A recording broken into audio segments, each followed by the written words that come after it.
پاکستان کې د حکومتي ائتلاف او مخالف سیاسي ګوند پاکستان تحریک انصاف د مشرانو ترمنځ ګرخیوات کې په یو ورځ د انتخاباتو په اړه د مذاکراتو دریم او وروستي پړاو د نهي یا د چهارشنبه په ماسخوتن تر سره کیږي.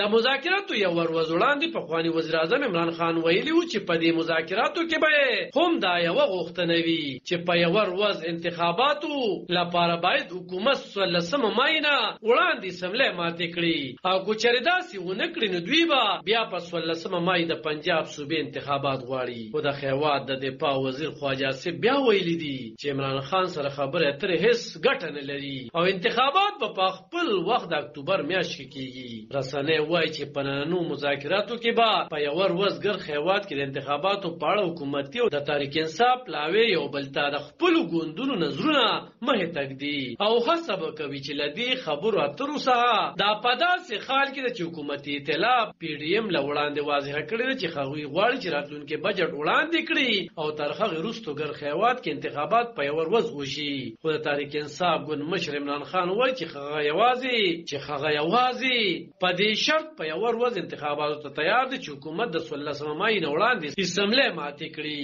د تحریک انصاف ګوند د مذاکراتي کمیټې غړي فواد چودري د یو پاکستانی ټي وي چینل سره خبرو کې داوا کړې ده چې حکومت سره مذاکرات او یا پیسه د بریالي شوی دي. هغه ویل چې دوی خاصه ده چې معاملې د خوارې لور ته بوزي. خو وايي چې حکومتي وزیران خواجه آصف او حسن اقبال د مذاکرات ګډوډول غواړي. بل خو د دفاع وزیر خواجه آصف د جیو ټي وي یو پروګرام کې پی ټی آی سره مذاکراتو ته د لوبي نوم ورکړی دی او ویل لري چې سیاستمداران خو دغه سي د مذاکراتو لوبه کوي. هغه ویل چې عمران خان سره مذاکرات خزګټ نه لري او ګرخیوات کې به انتخابات د اکتوبر میاشت کې په خپل وخت کېږي. د پاکستان سپریم کورټ درې کسیزه بنچ په 13 مای صوبه کې د انتخاباتو کولو حکم کړو. خو د دې ترڅنګ یې ویلو چې کوچري سیاستدانان په یو ورځ انتخاباتو کولو متفق شي نو بیا سپریم کورټ د انتخاباتو نیټه کې څه گنجائش پیدا کولی شي.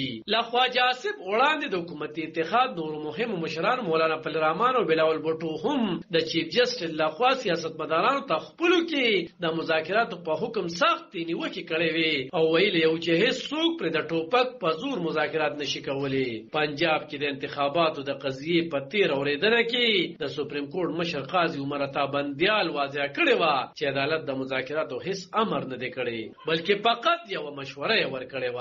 عالم خان شیرپو دلبر نیوز 400 پاکستان.